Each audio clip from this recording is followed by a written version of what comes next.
Saya hamba Allah dari Surabaya, izin bertanya Bu ya. Bagaimana sikap kita menghadapi seseorang yang bisa dibilang dia itu mengerti agama, rajin sholat, rajin ngaji, tetapi beliau selalu ada rasa iri kepada seseorang Bu ya. Kalau sudah iri sama seseorang, pasti kejelekan-kejelekan orang tersebut beliau omong-omongkan dan beliau sering berbicara tidak sesuai faktanya. Beliau juga selalu ingin dipandang tentang kebaikannya. Dan bagaimana jika orang tersebut berada di lingkungan pondok Bu ya? Terima kasih atas jawabannya, semoga Buya dan keluarga sehat selalu, amin ya rabbal alamin. Pertama, doa kami untuk Anda yang bertanya. Semoga pertanyaan Anda ini bukan pertanyaannya orang ngiri juga. Karena bisa jadi pertanyaan ini pertanyaan yang ngiri. Karena melihat orang yang mungkin di sebuah tempat dia adalah terpandang, dia baik, kemudian dia adalah sebagai seorang yang kebetulan sebagai atasan, dia sering ingatkan orang, nasihati orang, bahkan mungkin membahas bukan menggunjing. Bisa jadi, makanya kami ingatkan kepada Anda, semoga ini bukan pertanyaannya orang ngiri. Jangan-jangan memang ada ketidakcocokan hati Anda dengan dia, atau ngiri Anda dengan dia, karena kok posisinya sudah enak, kok dia menjadi disanjung orang.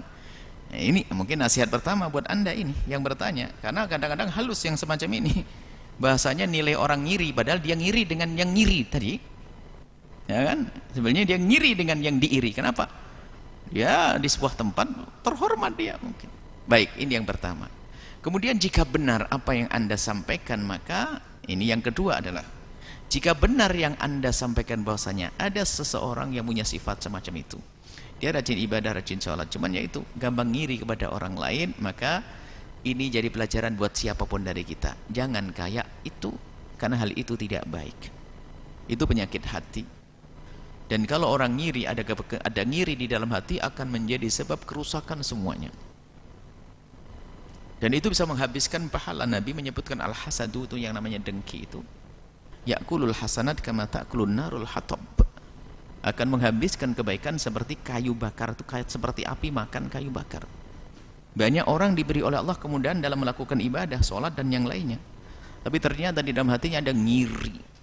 Dan ngiri itu tingkatannya masing-masing. Ngiri yang paling serem adalah bukan ngirinya orang-orang kecil atau pedagang-pedagang urusan dunia. Ngiri yang paling besar adalah di dalam dunia ilmu. La hasadaka hasadil ulama. Tidak ada ngiri yang paling menyeramkan kecuali ngirinya ulama, ustadz dengan ustadz, yang jadi korban umat. Na'udzubillah. Dan orang ngiri nggak akan beruntung, dia sakit terus, nggak akan bisa melampaui yang diiri. Hati-hati, maka jangan goodbye dengan ngiri. Pangkas kalau ada kita rasa ngiri.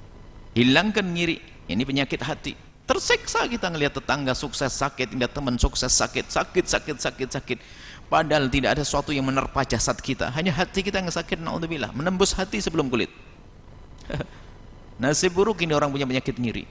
Kalau ustadz ngiri nggak akan bisa berjaya, dia tidak akan bisa berjaya, bahkan akan dihinakan oleh Allah. Makanya percuma kalau jadi ustadz ngiri. Kalau memang benih ngiri ada di hati, memang itu syahwat kita manusia. Jangan berkata aku sudah free, sudah bebas dari ngiri. Oh enggak, bohong itu. Ada ngiri, enggak mau ada orang lain maju, tapi diperangi. Kenapa aku tidak senang dia maju? Kalau begitu mulai besok dia akan aku dukung agar lebih maju lagi. Begitu. Maka biar hilang ngiri itu secara perlahan. Biarpun masih ada rasa ngiri, tapi kalau sudah kita perangi, tidak akan terwujud dalam bentuk ngiri dohirnya, tidak ditampakkan, tidak menyakiti. Karena ngiri itu adalah apa? Tidak senang dengan nikmat orang lain, dan sekaligus dia menginginkan nikmat itu sirna. Itu kan yang jeleknya orang. Baik, nah, kalau ada orang semacam ini bagaimana lanjutannya? Ya, kalau ada orang semacam ini, ya mungkin dengan boleh Anda mengingatkan, ataupun kalau Anda mengingatkan bukan kapasitas Anda bisa mengirim surat yang gelap, surat cinta yang baik kepada dia, dengan Anda jelentrehkan semua permasalahannya.